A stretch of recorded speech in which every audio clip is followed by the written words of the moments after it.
Morning students. कल हम लोगों ने गैल्वेनिक सेल या जिसको हम लोग बोलते हैं वोल्टेज सेल के 3 कंपोनेंट को डिस्कस किया था। First one is oxidation half cell, second one is reduction half cell और तीसरा कंपोनेंट हम लोगों ने सीखा था सॉल्ट ब्रिज। गैल्वेनिक सेल या उसी का दूसरा नाम वोल्टेज सेल, उसका एग्जाम्पल है डैनियल सेल। तो आज हम लोग उसी के बारे में सीखेंगे। गैल्वेनिक सेल,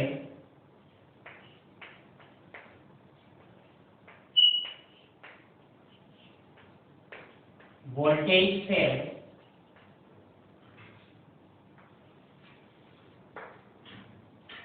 इसका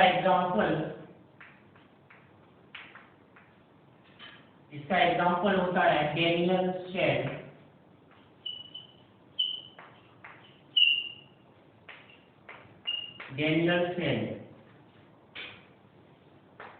डैनियल सेल को कैसे कंस्ट्रक्ट करते हैं? डैनियल सेल में कॉम्बिनेशन होता है जिंक और कॉपर का। ये मैंने कल डिस्कस किया था आपको। जिंक इज मोर रिएक्टिव, तो zinc is more reactive than copper, तो जिंक से इलेक्ट्रॉन जाने की टेंडेंसी होगी किसकी तरफ? कॉपर की तरफ। अब इसको कैसे प्रिपेयर करते हैं? दो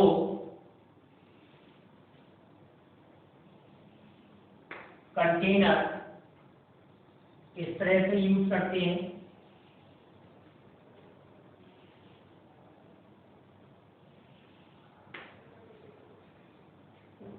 और इस कंटेनर में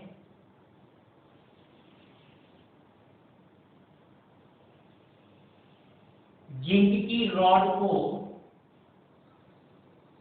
ये जिंक की रॉड है, और इस कंटेनर में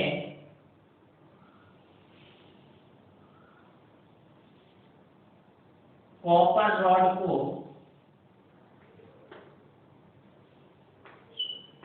ये कॉपर रॉड है, डिप कर देते हैं और इस कंटेनर में इसी मेटल एटम का सॉल्यूशन फिलअप कर देते हैं।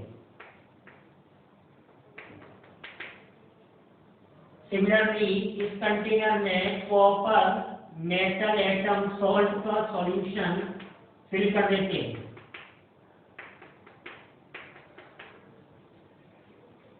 जैसा कि मैंने कल बताया था कि अब इन दोनों कंटेनर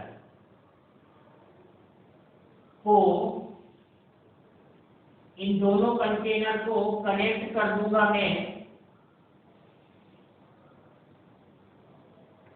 एक इन्वर्टेड यू ट्यूब, जिसमें दोनों एंड पर कॉटन वूल लगी होगी जेंटलमैन, और इसमें सपोज दैट सॉल्ट का सॉल्यूशन A+Cl- को हमने फिलअप कर दिया इस तरह से।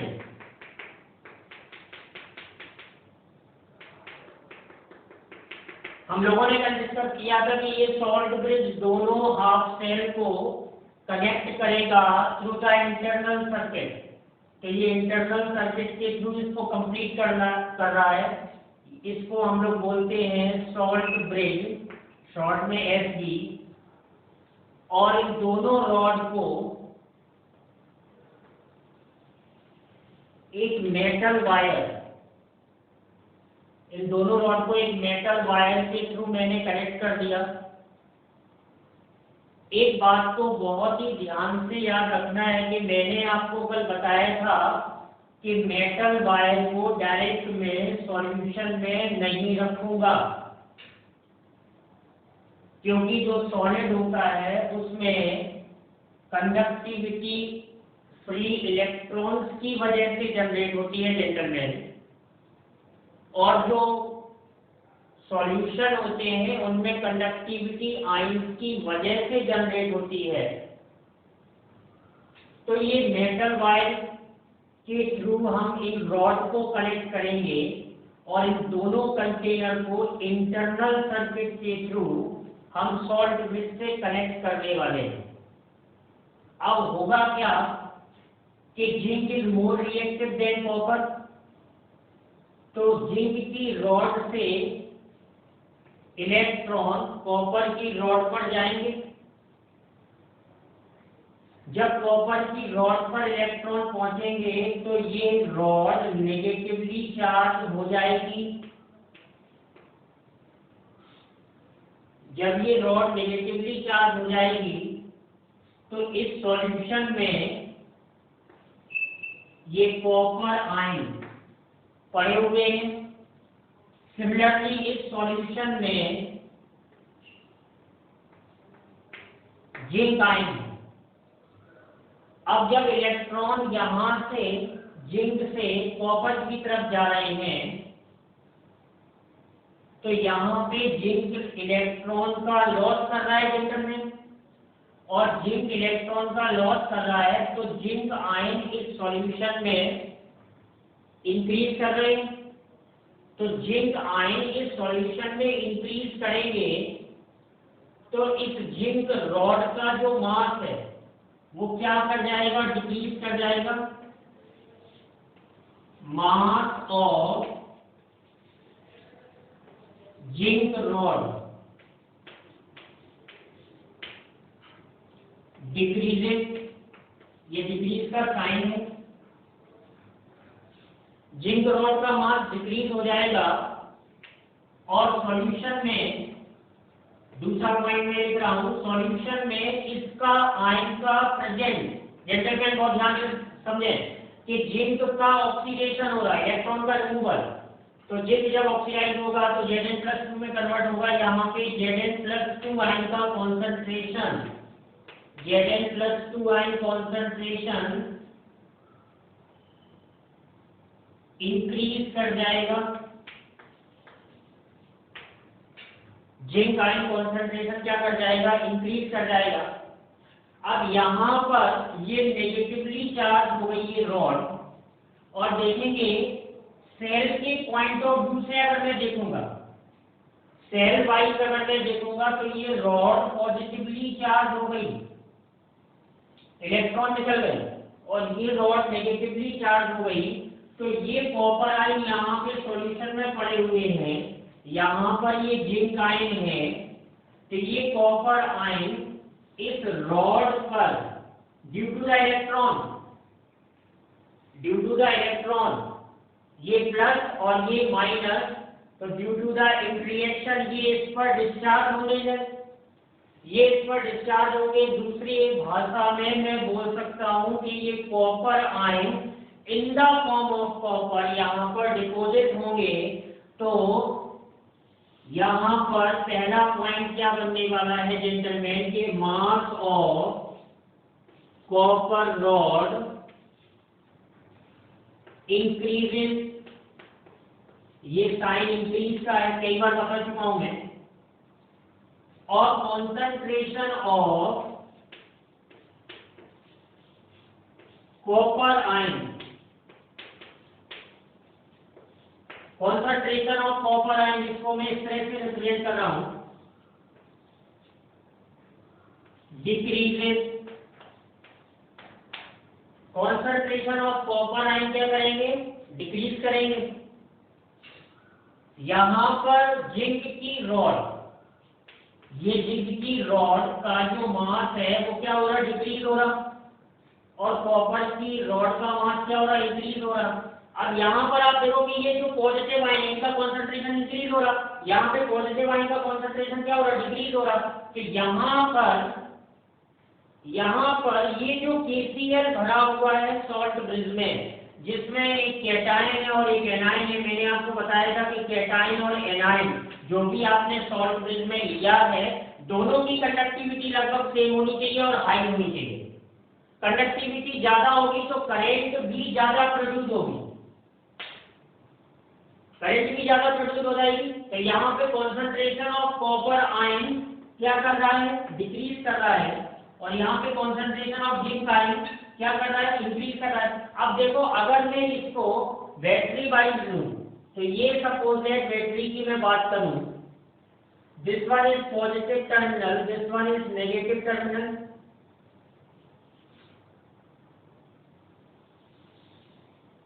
अब देखोगा तो यहां से इलेक्ट्रॉन, नेगेटिव टर्मिनल से इलेक्ट्रॉन निकलते हैं बैटरी में, तो ये इलेक्ट्रॉन की डायरेक्शन होगी, तो करंट की डायरेक्शन ये हो जाएगी बैटरी में। अब अगर बैटरी वाइज में इसको देखूं, देखो मैंने अभी डिस्कस किया था कि अगर सेल वाइज में देखूंगा तो ये जो इलेक्ट्रोड है, ये जो जिंक रॉड है, ये पॉजिटिवली चार्ज है, लेकिन अगर बैटरी वाइज देखूंगा तो जो इलेक्ट्रॉन का सोर्स है वो कौन सा टर्मिनल है, नेगेटिव। तो अगर बैटरी वाइज में देखूंगा तो ये वाला जो टर्मिनल है, ये वाला जो टर्मिनल है, ये कौन सा टर्मिनल हुआ, negative terminal, point to be noted, battery wise. क्योंकि अब तो ये बैटरी बन गया ना, सेल बन गया, बैटरी बन गया, कुछ भी मैं बोलूं, ठीक है ना। और ये वाला जो टर्मिनल होगा, ये कौन सा टर्मिनल होगा, positive terminal, this one is positive terminal. जो नेगेटिव टर्मिनल है डैनियल सेल में, वोल्टेज सेल में, उसको मैं बोलूंगा एनोड,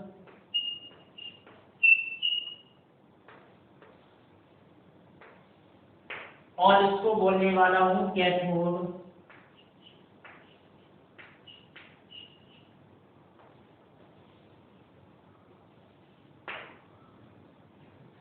एनोड पर ऑक्सीडेशन और कैथोड पर रिडक्शन। तो इतनी बात समझने के बाद अब मैं ये चेक कर रहा हूं कि रिएक्शंस किस तरह से हुई होगी, ठीक है ना। तो half cell reaction, half cell reaction,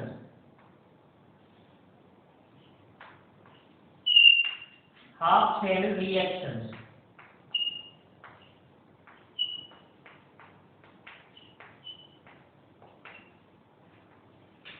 जैसा कि बच्चों हम लोगों ने सीखा है कि दो टाइप के हाफ सेल होते हैं, एक ऑक्सीडेशन हाफ सेल है और एक रिडक्शन हाफ सेल है। तो मैं देख रहा हूं कि जिंक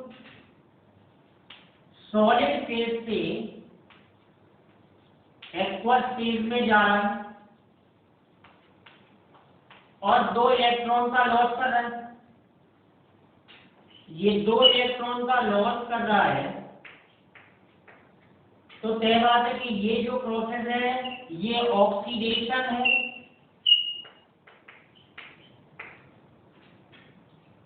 सिमिलरली जो कॉपर आयन है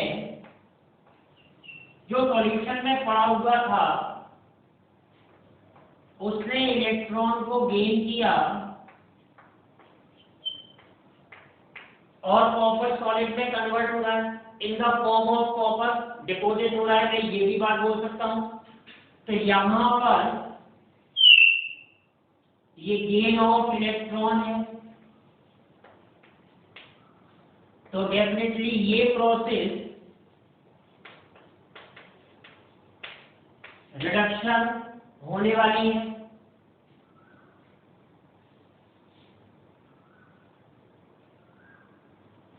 अब यहां पर इन दोनों हाफ सेल रिएक्शंस को मैं जोड़ दूंगा, क्योंकि मुझे कंप्लीट बैटरी के लिए जो सर्किट मैंने कंप्लीट किया है through the internal and external process, उसके लिए मुझे रिएक्शन लिखनी है। तो अगर मैं इन दोनों को प्लस कर दूं, अब देखो प्लस जब हम करते हैं क्वेश्चन को सॉल्व करते समय, इसमें बहुत ही हेल्प मिलेगी आपको कि प्लस हम इस रिस्पेक्ट में करते हैं कि इलेक्ट्रॉन जो है ना वो कैंसिल आउट हो जाए, और इलेक्ट्रॉन कैंसिल आउट हो जाएंगे तो यहाँ पर नेट रिएक्शन क्या आने वाली है, कि zinc solid plus Cu+2 equals Zn+2 equals plus Cu solid. इसको मैं बोलने वाला हूं overall cell reaction. Overall cell reaction, और ओवरऑल जो सेल रिएक्शन होगी मैं बता चुका हूं कि वो कौन सी रिएक्शन हो जाएगी, वो रेडॉक्स रिएक्शन हो जाएगी। Redox reaction.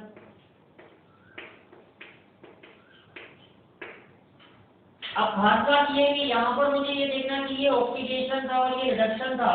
इस प्रोसेस में 2 इलेक्ट्रॉन इन्वॉल्व हुए, इस प्रोसेस में 2 इलेक्ट्रॉन इन्वॉल्व हुए, तो यहाँ पर n की वैल्यू कितनी हो गई 2। तो मैं लिख सकता हूं कि n = number of electron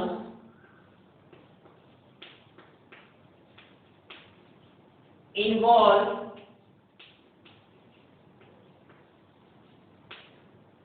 in a redox chain, या मैं बोल सकता हूं कि सेल रिएक्शन। Cell reaction.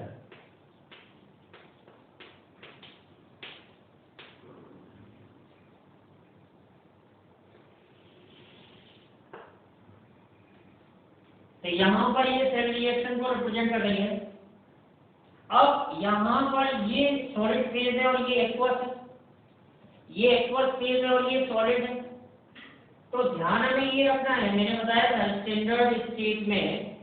अब यहां पर जो है, जब मैं जिंक और कॉपर इलेक्ट्रोड की मैं बात कर रहा हूं, जिंक किसकी तरह काम कर रहा है, एनोड की तरह, और कॉपर किसकी तरह काम कर रहा है, कैथोड की तरह। तो यहां पर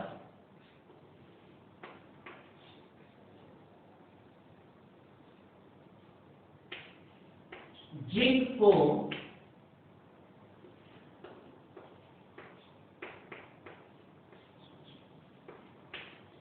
ऑक्सीडाइज किया,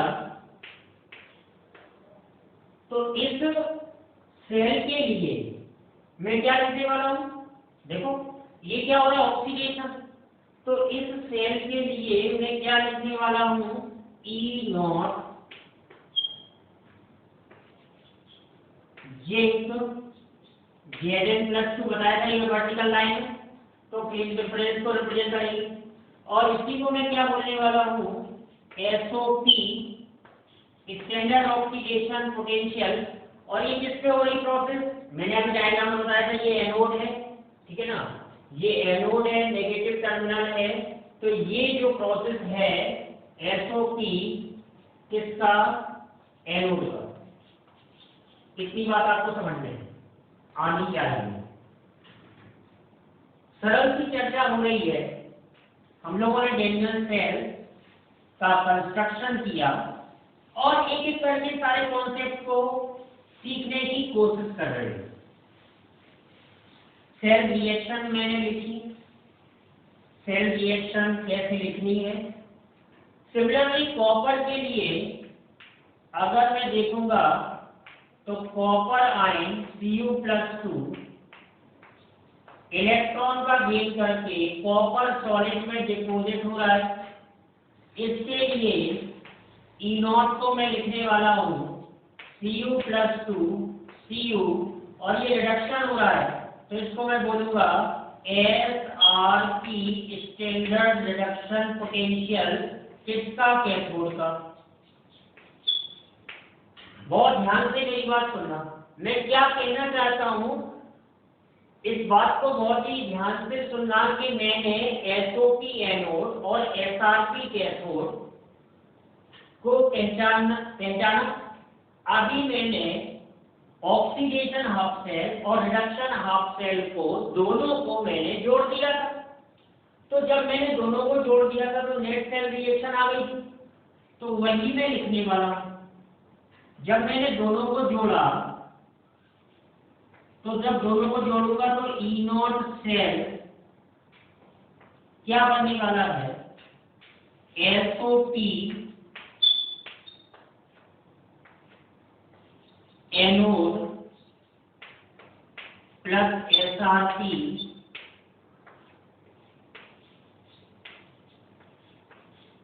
कैथोड।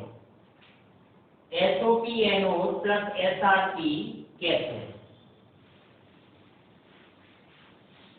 ई नॉट सेल को मैं बोलूंगा standard cell potential. E not cell को मैं क्या बोलने वाला हूं, ई नॉट सेल को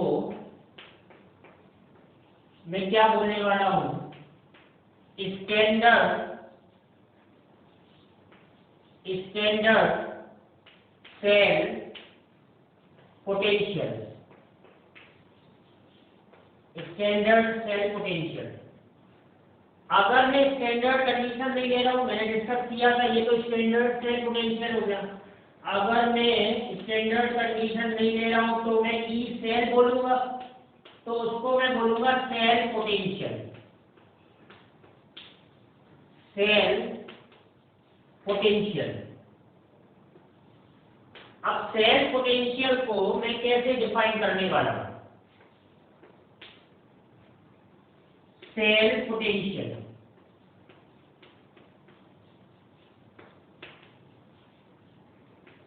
सेल पोटेंशियल को मैं क्या बोलूंगा,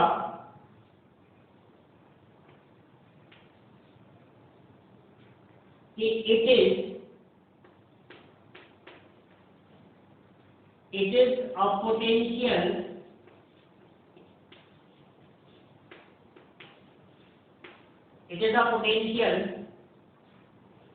developed in a cell due to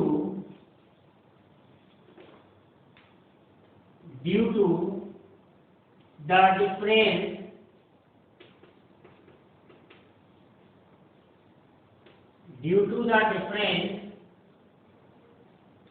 in the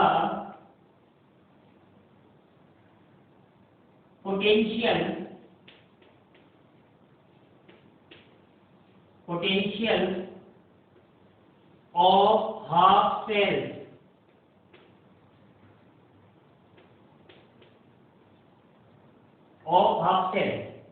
It is a potential developed in a cell due to difference in the potential of half cell। और कितनी हाफ सेल है डेटामेंट, दो, एक एनोड है और एक क्या है, कैथोड है। तो ये ध्यान रखना है कि देखो, अगर मैं स्टैंडर्ड स्टेट नहीं ले रहा हूं तो वो जनरल केस हो जाएगा, सीधी सी बात। फॉर सपोज किसी क्वेश्चन में टेम्परेचर 25 डिग्री सेल्सियस नहीं है गिवन, मान लो कि जो है 10 डिग्री सेल्सियस है, तो वो जनरल केस हो गया। तो जनरल केस में ये जो केस है, this one is general case, cell potential. तो अगर मैं ई सेल लिखूंगा तो ई सेल में क्या लिखने वाला हूं, एस हटा दूंगा, तो क्या लिखा था मैंने, OP oxidation potential of anode plus, इससे भी एस हट जाएगा, स्टैंडर्ड हट गया, रिडक्शन पोटेंशियल ऑफ कैथोड। ये आपको ध्यान रखना।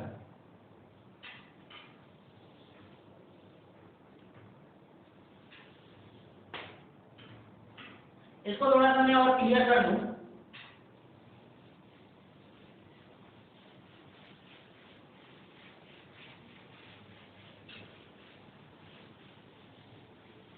कि सपोज दैट मैं कोई रिएक्शन ले रहा हूं,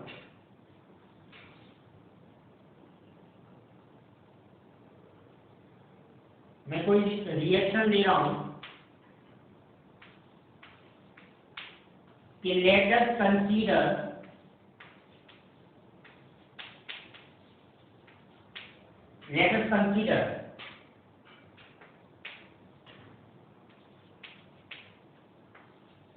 ए सॉलिड फॉर्म से A+2 एक्वस फॉर्म में जा रहा है और ये 2 इलेक्ट्रॉन का लॉस हो रहा है। This one is loss of electron और लॉस है तो डेफिनेटली ये क्या होने वाला है, ऑक्सीडेशन।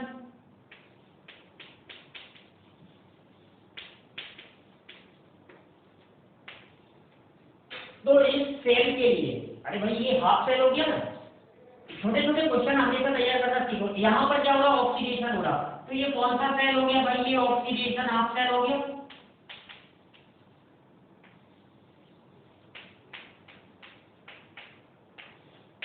ये ऑक्सीडेशन हाफ सेल हो गया। अब सपोज है कि मैं इसके लिए E की वैल्यू, इसके लिए मैं E की वैल्यू x वोल्ट लिख रहा हूं। E की वैल्यू मैंने क्या लिखी, x वोल्ट। अब इसी रिएक्शन को मैं पलट के लिख दूंगा। तो A+2 इलेक्ट्रॉन, तो ये गेन हुआ,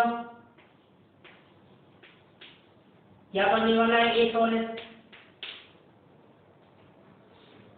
थर्मोडायनेमिक्स के एस्पेक्ट से देखें कि मैंने रिएक्शन को क्या कर दिया, पलट दिया, तो जो पोटेंशियल होगा वो क्या होने वाला है, x volt minus x volt हो जाएगा, यहाँ x वोल्ट था। मतलब मैं क्या सीख रहा हूं कि E यहां पर ऑक्सीडेशन हो रहा था, A+2 is equals to E, यहां पे क्या हो रहा है, रिडक्शन हो रहा है, +2 A, और ये दोनों वैल्यू एक दूसरे के साथ नेगेटिव साइन के साथ रिलेशन में रहते हैं। मैंने ई लिखा है जनरल में, देखो एक बार क्लियर रखो, मैं जब ई लिखूंगा तो वो जनरल केस है, और जब मैं ई नोट लिखूंगा तो ये कौन सा केस होगा, ये होगा जनरल केस। अब अगर मैं स्टैंडर्ड केस लिखूंगा तो क्या लिखने वाला हूं कि E not A+2 minus E not A+2A, क्यों बेटा, क्लियर होगा ना। तो इसको मैं क्या बोलने वाला हूं, SOP is equals to minus of SRP।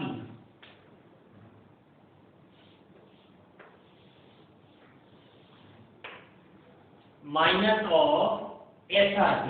तो ये रिलेशन आया, standard oxidation potential is equal to negative of standard reduction potential. लेकिन इसको मैं स्टैंडर्ड नहीं बोलूंगा जनरल में, इसको मैं क्या बोलूंगा, OP oxidation potential is equal to minus of reduction potential. तो इस बात का ध्यान रखना कि ई सेल में और ई नॉट सेल में यही एक बहुत बड़ा डिफरेंस है।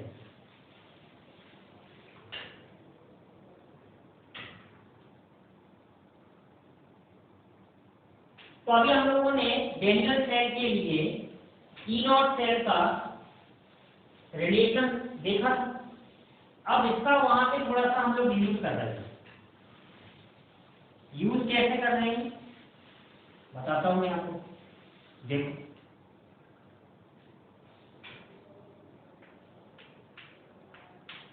हम लोगों ने लिखा था E not cell is equals to SOP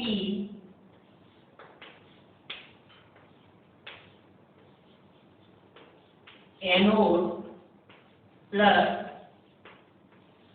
SOP SRP cathode. Standard oxidation potential of anode plus standard reduction potential of cathode. Standard oxidation potential is equal to minus of standard reduction potential. तो इसी को मैं क्या लिखने वाला हूं, E naught cell SOP, इसको ऐसे ही रखा मैंने, SOP anode minus SOP cathode.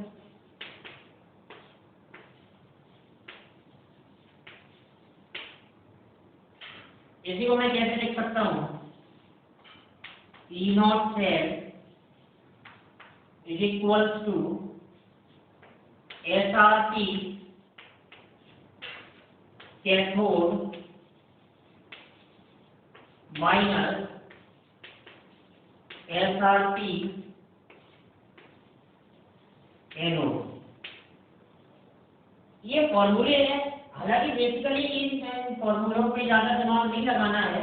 Main formula आप ये यूज कर सकते हैं, ठीक है ना, ये फॉर्मूला भी आप यूज कर सकते हैं, ठीक है ना, फॉर्मूला कोई भी आप यूज कर सकते हैं। लेकिन क्वेश्चन में जो भी इंफॉर्मेशन आपको गिवन है उस इंफॉर्मेशन के आधार पर, on the basis of the information we have to solve the question. हमें क्वेश्चन के आधार पे ही आंसर निकालना है। ऐसा नहीं है इनको रटेंगे तो कई बार कंफ्यूजन ही भी हो जाता है। तो डेटा किस तरह से गिवन है इसको हम देखने वाले हैं।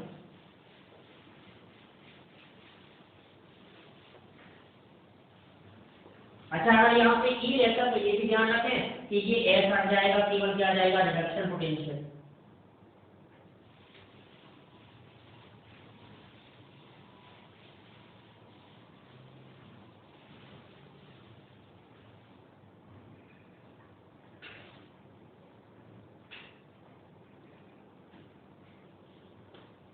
हम लोगों ने रिएक्शन लिखी थी zinc solid Cu2 plus aqueous Cu solid plus Zn plus 2 aqueous. तो इसके लिए ये सेल रिएक्शन है और सेल रिएक्शन।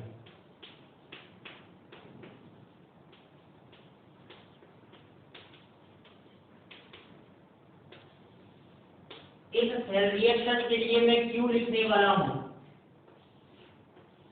Q जिसको मैं बोलता हूं रिएक्शन कोशिएंट, रिएक्शन कोशिएंट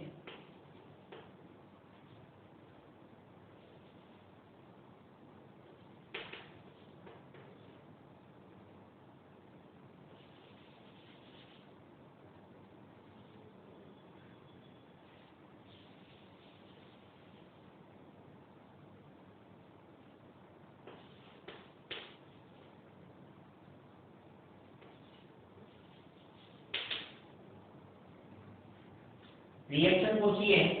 तो यहाँ पर Q में क्या लिखने वाला हूँ, देखो ये सॉलिड, तो मैंने बताया था ये सॉलिड की एक्टिविटी मतलब कॉन्सेंट्रेशन तो 1 होगा। तो ये क्या हो जाएगा, zinc ion concentration divide by concentration.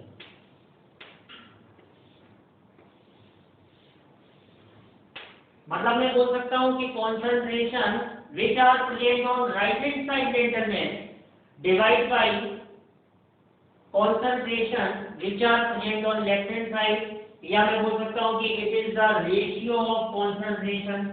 मैं Q को क्या बोलूँगा सेल रिएक्शन के लिए,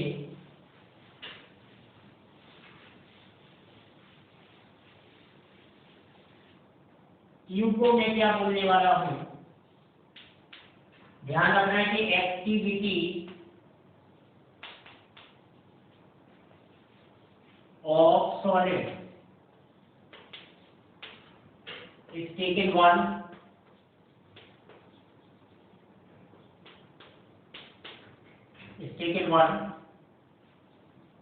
activity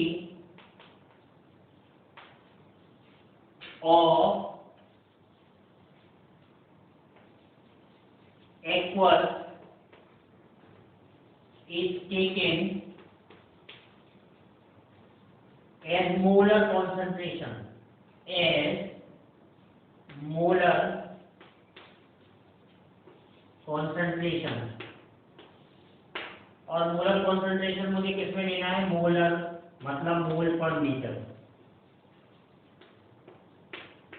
ये कुछ भी हो सकते हैं, ये आपको ध्यान रखना है भाई। अगर मैं स्टैंडर्ड सेल नहीं बना रहा, सीधी सी कहानी है कि अगर मैं स्टैंडर्ड सेल नहीं बना रहा हूँ तो ये कॉन्सेंट्रेशन कुछ भी हो सकते हैं। Q is equals to ratio of concentration terms, concentration terms, ये आपको ध्यान रखना है, रेशियो ऑफ कॉन्सेंट्रेशन टर्म्स, ठीक है ना भाई। मान लो कि यहाँ पर मैं स्टैंडर्ड कंडीशन नहीं ले रहा हूँ, ठीक है ना, एक जो है एक इस तरह से सोचते हैं कि मान लो कि एक सेल हम लोगों ने ड्राइव किया ए सॉलिड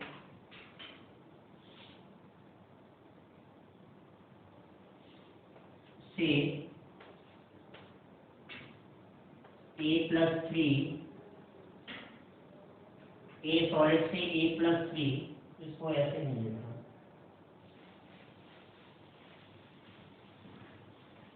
इसी में मैं लिख देता हूँ। लेट अस एज्यूम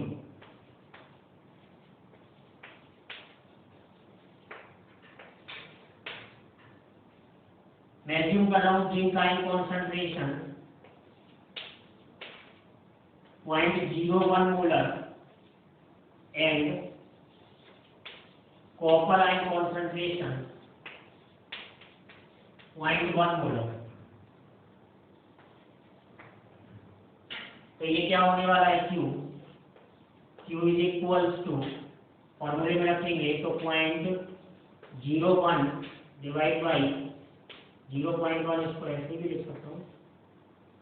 तो ये सॉल्व करोगे तो देखो 1 × 10⁻², नीचे आया 1 × 10⁻⁻1, ये ऊपर जाएगा तो ये हो जाएगा 10⁻⁻1, दैट इज 0.1।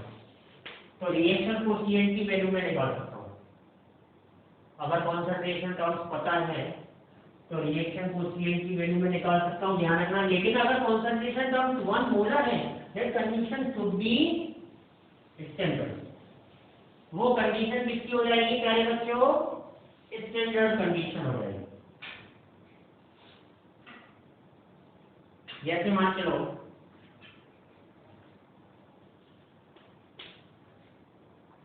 कि मैं एक एग्जांपल लेता हूं,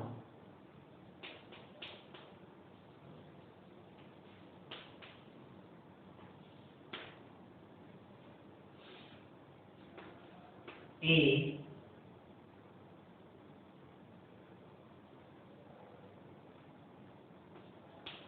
सॉलिड से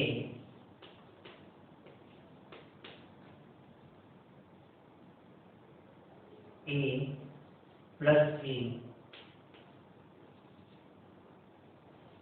और +3 इलेक्ट्रॉन। तो यहाँ पे ये लॉस हो रहा है इलेक्ट्रॉन का, और ये क्या हो रहा है, ऑक्सीडेशन। मान लो कि इसकी वैल्यू 3 वोल्ट दी गई, तो A+3 इलेक्ट्रॉन के लिए ये सॉलिड है, ये एक्वस है, इसके लिए क्या हो जाएगा, -3 वोल्ट। ये आपको ध्यान रखना।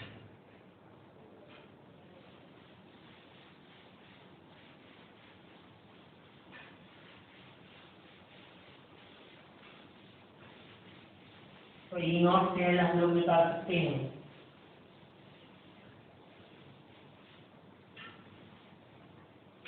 रिएक्शन कोएफिशिएंट निकाल सकते हैं। Now cell representation,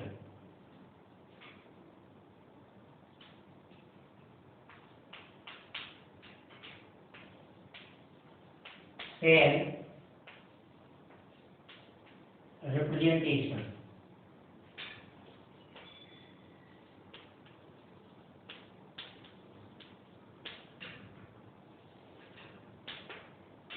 cell representation में ध्यान रखना है,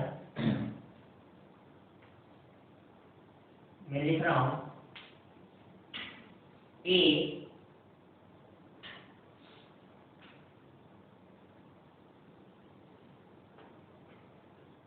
इस तरह से लिख रहा हूं,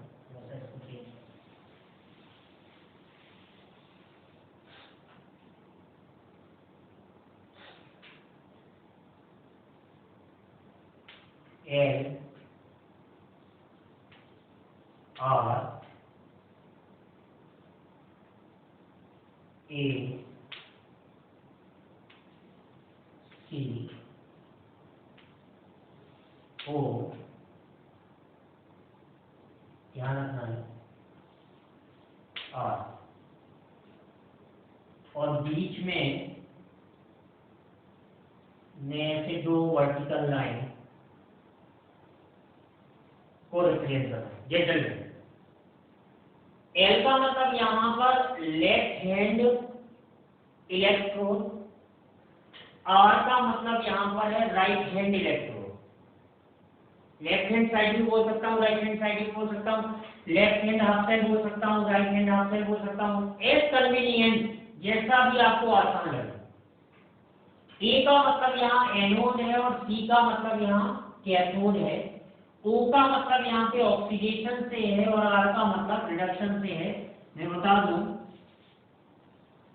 ध्यान रहेगा, ओ का जो मीनिंग है वो ऑक्सीडेशन से है और आर का जो मीनिंग है वो रिडक्शन से है। ये जो कैपिटल आर लिखा है, ये जो कैपिटल एल लिखा है, ये राइट साइड और ये लेफ्ट साइड, लेफ्ट साइड। और ये जो दो वर्टिकल लाइन है, ये जो दो वर्टिकल लाइन है,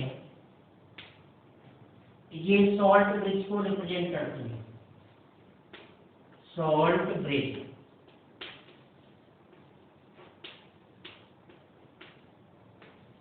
जो कि डेंगल सेल, वोल्टेज सेल या गैल्वेनिक सेल के इंटरनल सर्किट को कंप्लीट करता है।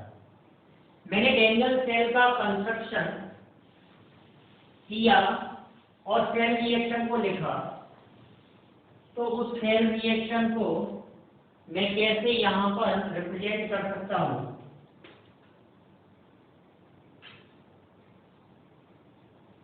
मैं बोल सकता हूँ कि पहला पॉइंट कि if components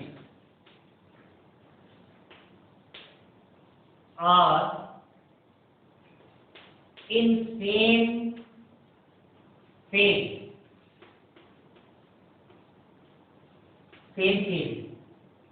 then separated by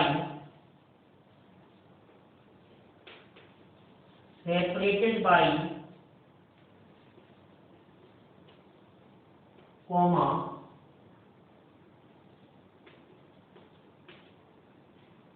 separated by comma. If components are in same phase, then separated by comma. जैसे में फेरस, एक ऐसा कोई सेल आई केसेस, ये फेरस है और ये फेरिक है, तो ये दोनों सेम फेज में है, because both are ions.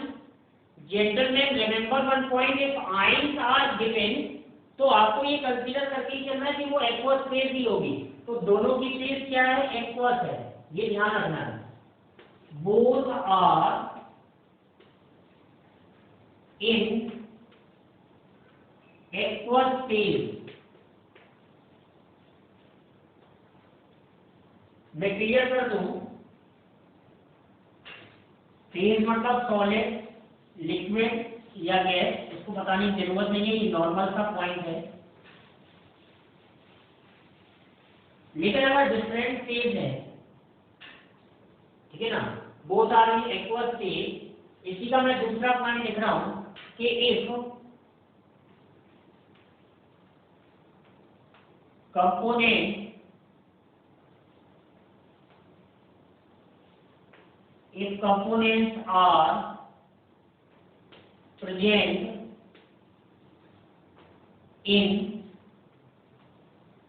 different phase, बहुत ध्यान से मेरी बात को सुन रहे हैं आप लोग, और इस बात को ध्यान रखना है कि कहीं पर कोई गलती होनी नहीं चाहिए। if components are present in different phase, then separated by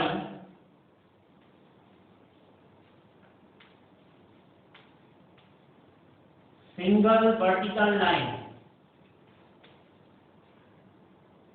single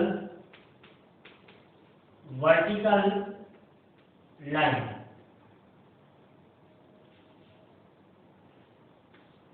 इस तरह से हम लोग रिप्रेजेंट कर देंगे, separated by single vertical line.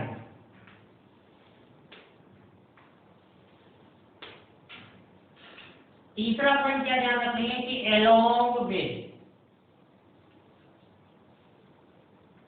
along with component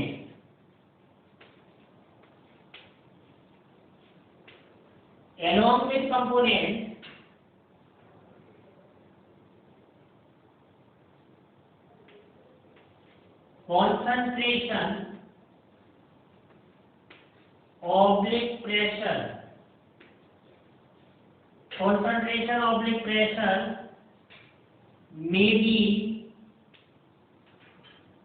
written।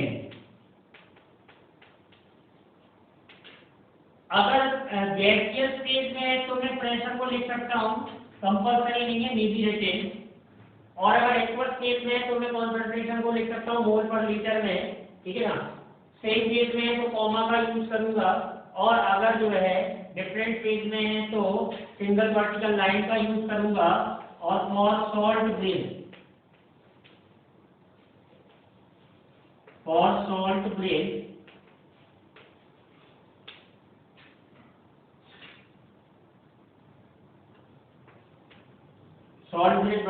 two vertical line is used। Salt bread के लिए 2 वर्टिकल लाइन यूज करने वाला हूं। तो अब अगर मैं डेनियल सेल के लिए अगर मैं सेल को रिप्रेजेंट करूंगा तो देखो मैं कैसे कर सकता हूं, बड़ा सिंपल सा काम है। फॉर डेनियल सेल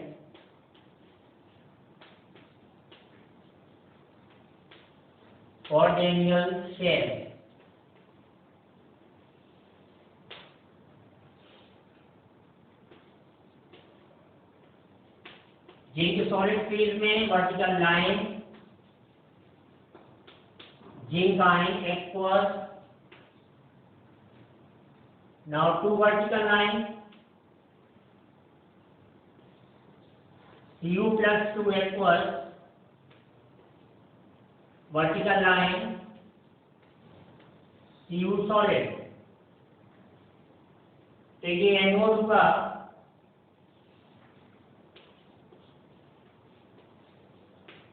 और ये क्या होगा, कैथोड हुआ। तो सिंपली हमें ध्यान रखना है कि anode 2 vertical line and then cathode. Okay gentleman, अब यहाँ पर हमने जो है सेल को रिप्रेजेंट किया। यहाँ पर कॉन्सेंट्रेशन अगर 1 मोलर हो जाएगा, यहाँ पर कॉन्सेंट्रेशन 1 मोलर, यहाँ पे 1 मोलर, तो कंडीशन क्या बन जाएगी स्टैंडर्ड की। लेकिन यहाँ कॉन्सेंट्रेशन कुछ दूसरा भी दे सकते हैं, ठीक है ना। तो वो कॉन्सेंट्रेशन की हेल्प से हम लोग क्या निकाल लेंगे, रिएक्शन कोएफिशिएंट की वैल्यू को कैलकुलेट कर लेंगे।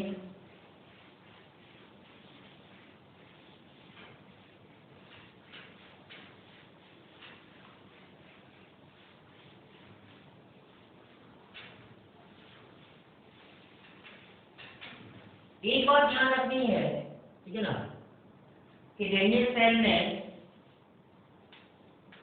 एक बात ध्यान रखनी है कि कैथोड,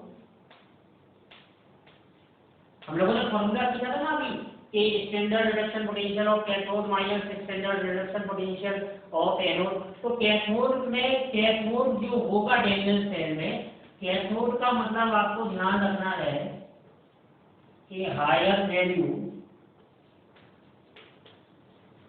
ऑफ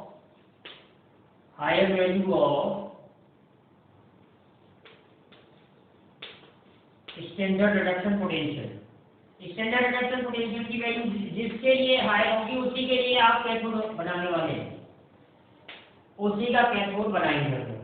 और एनोड के लिए ध्यान रखना है, एनोड के लिए क्या ध्यान रखना है कि lower value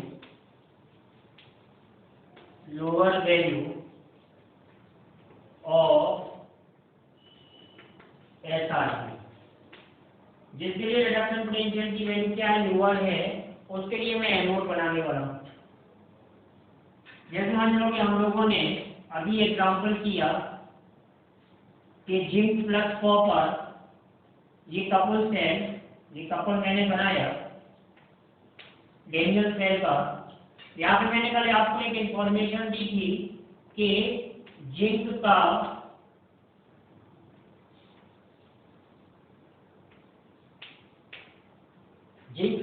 oxidation potential, suppose that ये गिवन है, आपको गिवन है, और कॉपर का रिडक्शन पोटेंशियल ये आपको गिवन है। तो हम लोग ई नॉट सेल, अभी फॉर्मूला बताया था, तो हम लोग ई नॉट सेल क्या लिख सकते हैं, मैंने बताया था SOP of anode plus SRP of cathode. तो अगर हम लोग डेनियल सेल के लिए स्टैंडर्ड कंडीशन में अगर इनोड सेल की बात करेंगे, ये डेटा है तो लर्न करना है, बाकी इसके लिए कोई बहुत खास प्रॉब्लम नहीं होने वाली। तो हम लोग इनोड सेल, अब हम लोग इनोड सेल अगर लिखेंगे तो SOP ऑफ एनोड, सीधा जेंटलमैन, यहाँ पर SOP ऑफ एनोड कितना है, 0.76 वोल्ट, 0.76 वोल्ट, और SRP ऑफ कैथोड कितना है, 0.34, और दिस आंसर बिटवीन वोल्ट, तो ई नॉट सेल कितना आ गया, plus 1.10 volt.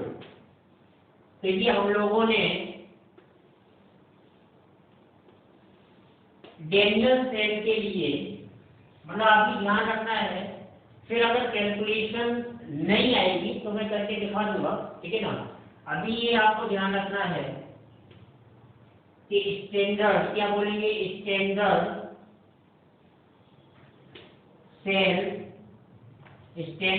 Daniel cell potential,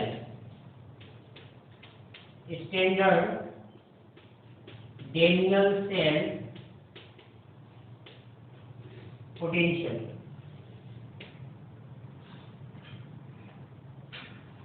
हम लोगों ने standard cell potential, reaction coefficient, cell representation, construction, mechanism, इन सब के बारे में बात की। मान लो कि इस तरह का एक क्वेश्चन आपको दिया जाए,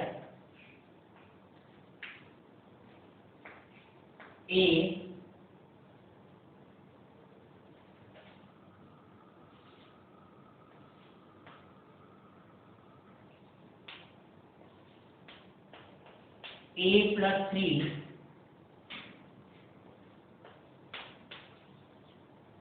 B 2 B, ये दिया गया 0.1 मोलर, ये दिया गया 0.1 मोलर। ये एक सेल को रिप्रेजेंट किया गया है जिसमें A का ऑक्सीडेशन हो रहा और B का क्या हो रहा, रिडक्शन हो रहा। अब यहां पर आपको ध्यान देना है थोड़ा सा कि मैं यहां पे लिखने की कोशिश कर रहा हूं। मान लो कि ये भी दिया गया कि E नॉट दिया गया है A से A+3, ये 4 वोल्ट दिया गया है, और E नॉट दिया गया है B से B+2, ये 1 वोल्ट दिया गया है। कितनी इंफॉर्मेशन है। बात है, ये क्वेश्चन क्या रिप्रेजेंट कर रहा है, यहाँ पर ऑक्सीडेशन, यहाँ पर ये ऑक्सीडेशन को रिप्रेजेंट कर रहा है, और ये यहाँ पर किसको रिप्रेजेंट कर रहा है, रिडक्शन को।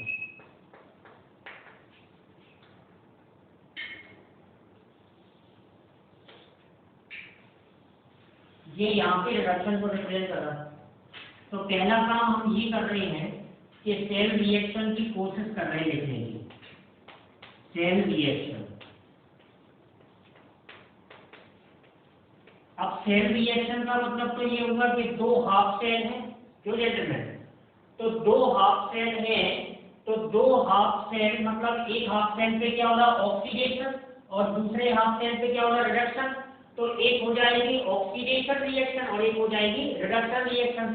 तो मैं अगर देखूं कि A से A+3 बन रहा,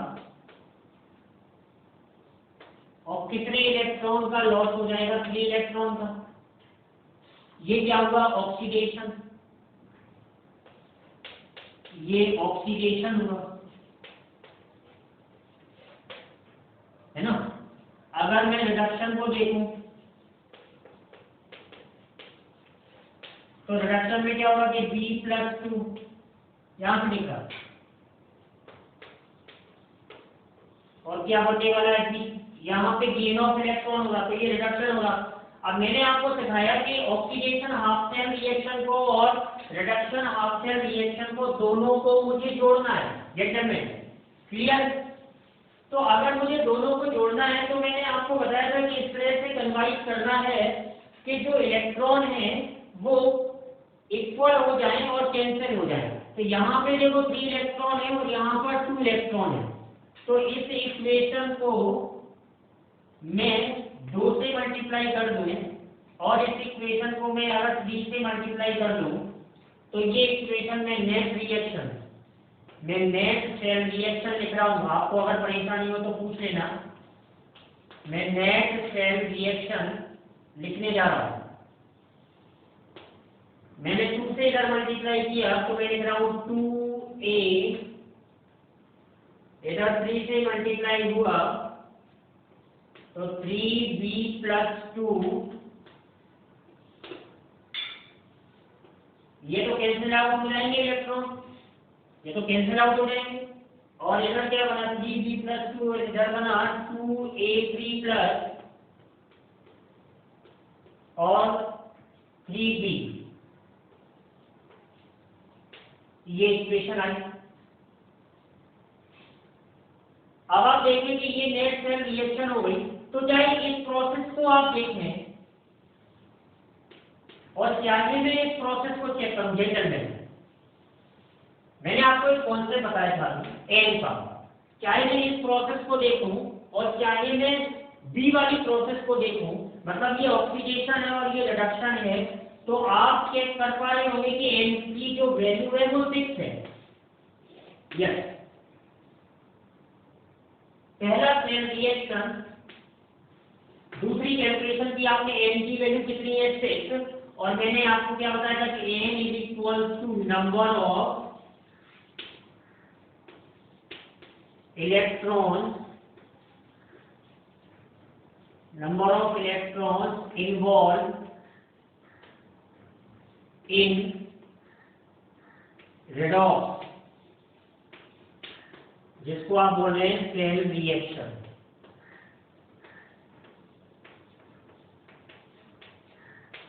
cell reaction N is equal to number of electrons involved in redox/cell reaction। दो चीजें हम लोगों ने क्लियर की। अब देखो हम लोग क्या कर रहे हैं, स्टैंडर्ड इलेक्ट्रोड पोटेंशियल को कैसे कैलकुलेट करते हैं। हम लोगों ने फॉर्मूला बनाया था, तो तीसरी कैलकुलेशन में करने जा रहा हूं आपके सामने। बहुत ध्यान से सुनना मेरी बात। मैं लिखने जा रहा हूं कि ई नॉट सेल, और ई नॉट सेल का फॉर्मूला मैंने आपको बताया कि SOP, नोट करा चुका हूं पहले, SOP anode plus SRP cathode. तो SOP एनोड कितना दिया गया है 4, और ये देखो इधर पे ये B से B+2, मतलब यहां पर ये क्या दिया गया, समझो ना, यहां पर ये क्या दिया गया, स्टैंडर्ड ऑक्सीडेशन पोटेंशियल। तो यहां पर जो डेटा है ना, उन डेटा को मैं इस फॉर्मूले में सेट कर लूं, बस यही है बस दिमाग वाला काम, कि यहां से, क्योंकि यहां से आपको ई नॉट सेल निकालना है। मेन ये है सेल रिप्रेजेंटेशन, ये एनोड है, ये कैथोड है, मतलब इधर रिडक्शन हो रहा है। तो अगर ये B+2 से B दिया जाता तो सीधा हो जाता हमारा दूसरा वाला जो फॉर्मूला मैंने लिखवाया था। अब ये एक्चुअली में क्या दिया गया, ऑक्सीडेशन, तो SRP क्या हो जाएगा, ये माइनस आ जाएगा, तो 4 - 3 ये क्या आ जाएगा, 3, क्योंकि यहाँ पर SRP कैथोड है और ये क्या दिया गया है, SOP दिया है, ये भी क्या दिया है, SOP दिया है। तो ये तो काम आ गया हमारे, SOP एनोड यहाँ रख दिया 4 वोल्ट। अब ये SRP कैथोड है, तो स्टूडेंट ये सोचता है कि साहब ये तो दिया ही नहीं गया। तो भाई मैंने ये तो बताया ना कि SOP is equal to minus of SRP, तो बस ये 1 वोल्ट है, थर्मोडायनेमिक फंक्शन है, तो -1 वोल्ट हो गया, तो कितना आ गया, 3 वोल्ट आ गया। तो ये ई नॉट सेल की कैलकुलेशन हो गई। हम लोगों ने N की वैल्यू निकाल ली, हम लोगों ने सेल रिएक्शन लिख ली, हम लोगों ने ई नॉट सेल को कैलकुलेट कर लिया। अब मैं लिख रहा हूं रिएक्शन कोएफिशिएंट। अब रिएक्शन कोएफिशिएंट क्या लिखूंगा, देखो सेल रिएक्शन मैंने लिखी थी, ठीक है ना, तो सेल रिएक्शन क्या थी जरा देखें, मैं एक बार लिख दूं यहाँ पे फिर से। सेल रिएक्शन यहीं पर देख रहे हैं कि यहाँ पर इसमें मैंने कितने से मल्टीप्लाई किया था, 2 से, और इसमें कितने से किया था। तो यहाँ पर सेल रिएक्शन देखो क्या हो रही थी कि A से A+3 बन रहा था, मैं इधर डायरेक्ट पुट कर दूंगा, और प्लस कितने इलेक्ट्रॉन थे, 3 इलेक्ट्रॉन, और इधर B+2 से ये 2 इलेक्ट्रॉन थे, और ये क्या बन रहा था, B बन रहा था। फाइनली इसमें मैंने 2 से मल्टीप्लाई किया था, इसमें 3 से मल्टीप्लाई किया था, ये इलेक्ट्रॉन कैंसिल हो गए थे, और ये क्या आ गया था, 2A + 3B+2, ये 2A + 3 प्लस क्या आ जाएगा, 3B। तो देखो ये तो सॉलिड है भाई, ये भी क्या है, सॉलिड है, ठीक है ना। अब ये एक्वस है और ये एक्वस है, तो देखो Q की वैल्यू में मैं रख रहा हूँ A+3 का। यहाँ पे कोफिशिएंट का बहुत बड़ा यूज है, यहाँ पे कोफिशिएंट कितना है, 2, और यहाँ पे 3, तो A+3 कॉन्सेंट्रेशन का Q डिवाइड बाई का स्क्वायर, और B+2 का क्या आएगा, Q। तो यहाँ पे A+3 का कॉन्सेंट्रेशन कितना था, 0.01, तो 0.01 का स्क्वायर डिवाइड बाई 0.1 का क्यूब। तो इसको हम लोग सॉल्व कर लेंगे, ठीक है ना। तो कहने का मतलब ये है कि हम लोग अगर सेल को हम लोग रिप्रेजेंट करना सीख जाएं, तो सेल को रिप्रेजेंट करने के बाद एनोड कैथोड क्लियर होता है, सेल रिप्रेजेंटेशन में कॉन्सेंट्रेशन की वैल्यू दी जा सकती है, ई नॉट सेल पूछा जा सकता है, रिएक्शन कोएफिशिएंट पूछा जा सकता है, नंबर ऑफ इलेक्ट्रॉन्स कितने इन्वॉल्व हो रहे हैं रिएक्शन में उसको हम कैलकुलेट कर सकते हैं। तो आज यहाँ तक हम लोग नोट करेंगे और कल मैं आगे डिस्कस करूंगा।